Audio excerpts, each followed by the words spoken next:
was the mission this week in terms of trying to get some things straightened out? Be more efficient, score a lot of points, and take care of the football. I mean, it's you can't overreact to one game, but yeah, it hasn't been good enough. It needs to be tighter, and there was we got to be better staying on the field, but more importantly, we got to take care of the ball. We got to create explosive plays.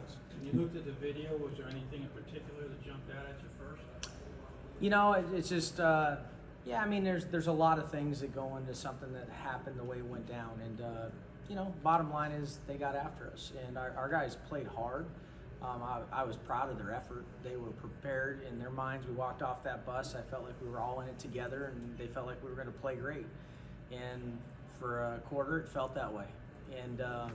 And then things kind of can get away from you. And when you're fighting your way out of that stuff, and it feels like everything's on top of you, it's hard to fight your way out of that. And sometimes you press or you let it get to you, and you don't play your best. And I think that those are things we can all learn from. But yeah, it was a difficult situation, but watching the film, I was proud of how hard they play and the way they strained right up to the last play. When it feels like there's a lot to do on the to-do list, where do you start? Yeah, I mean, it's tricky because if you go back a week before, you said, oh, well, the run game's coming along and we're getting healthy and we're going to be better in pass protection. You can't knee jerk, but you got to self-evaluate constantly, and you have to make adjustments, and it's based on the health and who you're playing and where we're at, and so it's there are a number of things that need to be tightened up, but it's amazing how if one or two plays goes different early and the energy feels different. I'm not saying you're going to go out and win the game, but you feel a whole lot different when you walk off the field. And right now, it's about being confident, playing fearless, and attacking every day and getting out there and just being tighter in everything we do. Rich, whenever a coach brings an NFL offense to college, people wonder, is it going to be too complicated for college athletes to understand and run? Do you feel like that's been a problem at all this year? Yeah, I mean, we got a lot of young players, and so at times, when you got guys injured and different things coming out, it can affect continuity, but that's not an excuse. I mean, we had 3 great days of practice leading up to that. Our walkthrough on Thursday, our practice, I would bet if you asked the coaches and the players, they felt like it was as sharp as it had been. The ball wasn't hitting the ground. We looked tight. We were on our assignments. We broke the huddle. We were confident. We were fresh, and I think that we got into a fist fight in a hostile environment, a lot going on, and at a point it got to us. And right, wrong, or indifferent, it got away from us, and we got to learn from it and get better. But in the end, I feel like we got the makeup and the players and the integrity to run the offense, and I've seen it be sharp. I've seen the same plays we're running and throwing for 350 early in the year. The same plays that that were successful against Florida are the same types of plays. It's just about execution, and it happened. The start the game with the 3 and out, and there hadn't been a lot of opening kind of script scoring drives. Is there a consistent theme to those struggles? No, it is something that definitely something that has been evaluated, needs to change, but it was in full disclosure, you knew they would be geeked up, knew that they would be out to attack the run. We were going in with the mindset that we were going to run the ball and have some physicality in this game. We knew kind of what that first play might look like, be some collisions in there and be a violent play. Are you going to just drop back and play pass or do something, there's a fine line. And in that type of game, I chose that's my decision, to be conservative initially, to run the ball the first 2 plays, to get a bunch of young guys in that environment, the butterflies out, quite honestly. What sucks when that happens is we had a really good plan, we felt like, on third medium. We end up in 3rd and 9, it's a tough play, and we end up in a situation where Will's first throw of the game is not the one you want to start with to get a guy in the flow. But I will say this, we came off the sidelines, we knew what happened, they brought it, we realized where they were at, where we were at, and we came out in the second drive and we action and we took advantage of it, and we had a really good balanced drive. So it's in us. That's a really good football team, and in that environment, the way they are, the way they're built, got to be at your best, and there's no margin for error sometimes, and there was much too much of that on Saturday. Missouri's defense has got after some teams, especially up front. What have you seen from them on tape? They're good. I mean, it doesn't get any easier. I mean, this is the SEC. They got pass rushers, they got cover guys. I mean, Georgia went 3 quarters without a touchdown, you know. So they got the best players in the country out there, you know. So, you know, it's I watched South Carolina get overwhelmed and get basically shut out for you know, a half, and then, you know, get a scrappy touchdown, but they didn't do anything on offense. And so this defense will get to you if you let them. Vandy, I mean, they're playing some really good, confident football, and they're up for the challenge, and we're going to be up for the challenge too. But it will be a dogfight, and we have to be at our best and take care of the football, and we're going to have to win some one-on-ones because they play a lot of man coverage, and they're really good at it. How do you get it to consistently, but from going from Mississippi State to the Tennessee game, a lot of variables in between those 2 different games, but how do you get it to be consistently executed for your guys on that side of the ball? Yeah, I mean, that's a great question. And again, I don't know if sometimes it's a little of everything. It's a little of the environment, being on the road, and what that brought to the table. And so you have to change how you play. Part of it was the stage. Part of it was they're a good football team that puts a lot of pressure on you, and you got to answer them, and that you feel that. And young players, sometimes that anxiety can mount up. And so you have to just kind of stay the course and be fearless and not flinch. And we have to learn from that, and we will learn from that. I think we got the kind of guys that will grow from it. And that'll, you know, when you're just more comfortable, you're going to be flowing and execute, and it's going to come. And so when it doesn't go easy early, sometimes you got to fight through it. And but some of that is, you know, part of that is we have to just come out and trust each other and go out there and battle our ass off again. But we got to, more importantly, take care of the ball. I mean, we should have 3 scoring drives in the first half.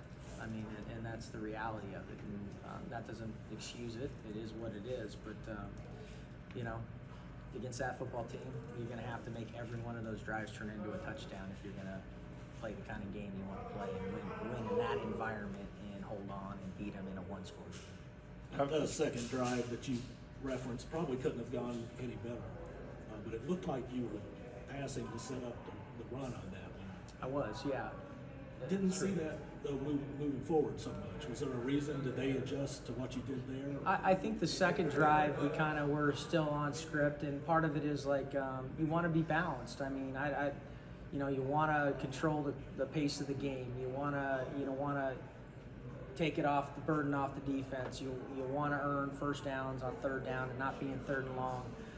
But I thought the second drive, you know, we had a rhythm, and we got to a point, and it was, you know, a 3rd down call, and we had it scripted where we thought some of those plays came up on the next drive that we ended up moving all the way back down into the red zone. So, you know, sometimes it's the flow of the game, but I felt like the second drive, you know, or the 3rd drive, we had a swing screen that we had planned that we executed perfectly to Jaton for about 15 yards. We ran that same play in the second half, the exact same look, and we missed a block, and it was -2. Like, it's football, and we got to learn from it. We can't make those kind of errors, and we'll learn from that stuff. And but yeah, I can do a better job of keeping them off balance, but it's a fine line in that building too. Just not, you know, it was a tough. Let me just say this: trying to be perfect is probably not the best way to approach it all the time. But in those kinds of games, you feel like you need to be that kind of guy. You know, that kind of play calling and that kind of offense. So, and we weren't. We were far from it. Obviously, Will probably forced some things late with the score where it was, but how did you think he performed when you got to watch the tape? You know, he'll be. One thing I love about Will is he's very critical of himself, and he's very honest. He won't sugarcoat it. He knows the good and the bad. He'll tell you the truth. It's one of his great qualities, and not a lot of guys have the moxie to do that. And yeah, I mean, he will learn probably more from that game than any game to this point in his career, and it will help him tremendously in the future. You know, you get in those games, and what happens is you're playing okay, you're a little banged up, it's tough, and then all of a sudden you feel like, oh no, I gotta win the game in one play, and you're down by 2 or 3 scores, and that's not how it goes. And you have to play within your offense or whatever you're asked to do. And I think that that happens to guys at times. A lot of great ones go through this. I mean, I'm watching Brady and Rodgers and some great quarterbacks can't get points on the board either. It just happens. And I think that he felt like he had to carry us there at the end and in the second half, and that's probably the opposite way you want to approach it. And I think that he'll learn from that. But he's tough, man, and he stood in there, and you know, it's a tough environment, but he's got thick skin. He's going to need it in his future, and he's got it. And he's got grit, and I know he'll bounce back and play great this week. Rich, if you're in this long enough as a coordinator, you're going to go through tough times where things don't click the way you want them to. Yeah. How do you approach it? Are you lying in bed awake at night thinking about what went wrong, or are you grinding more in the office, or do you just keep paddling and keep the course? It's a great question. All the above. I will tell you this, like, from the time that game was over to the time I got home and that bus ride home, you go through everything. You watch every snap a couple of times on the bus, and you know, I thought long and hard about the first half, what could be different, what we could have done different. How do you find a formula to win a game against that team? And you do a lot of self-reflection, and I think the players do too. You ask them to, and they have to, and you got to grow from it. I got to learn from it. I'm learning this conference. And every week there's a new pass rusher to face, you know, and every team's got one or two. That D-line was a lot better than I anticipated, quite honestly. They're really good. And I knew they were good, but I couldn't feel it until we were crowd noise and all that. And I was like, whoa, you know, so you gotta respect those things. And you grow from it, you learn from it. I do, we all do. And yeah, we got to tighten it up. But yeah, I've done a lot of that stuff. And you adjust and adapt, and you do what your players can do best, and you give them the best chance to win. That's all you can do. Rich, when you are coming off a loss like that, is it, when you're talking about self-reflection, is it sometimes hard to not reflect on what just happened as much when you have a new opponent to prepare for? Is it hard to find that balance as a coach, a player? You speak on that first? Yeah, no, it's another good question. You never can overreact to these situations. I think we had very high expectations this year for our team. You know, and so you go into a game like that and you build it up, and then it goes completely the way you don't want it. You put your worst out there, not your best. And when that happens, you feel like the world's falling in sometimes, but it isn't. It's one game, and you have to always keep that in perspective. And coach had a great message to the team. It couldn't have been better. You put everyone's record on the board, and you look at where you're at, and you think about it. And we're still in the upper echelon. And we've given a game away, and we can be better, and we have to be tighter. But it's how you finish. It's what you are at the end, not now. And we have to continue to grow and get better. And I think we will. We have the right people in that room, and I think we have all the right makeup in this building to get that done, no problem. All right, folks, thank you very much. Questions? When you play a good, how do you react to a game when, even though the team lost, you still had a pretty good performance? I mean, just feel like I was locked in, ready to make something happen, ready to help my team win and do all I can to see them win, and just that's how my mode going into the game. What was working well for y'all on that second drive, that scoring drive? Just changing up, showing a few different things, getting with the play action, and just executing our blocks, executing our goals, and just trying to get there, and that's what got us there. The tight ends usually get a lot of credit just for receptions, but you had some nice blocks too, and Caddis was throwing people around. How has that tight end room improved in the run blocking game this year? We've just all been working hard to get better each day, keep motivating each other, and just with our technique, Coach Merrill just always drives that home, and we've been letting it show on the field.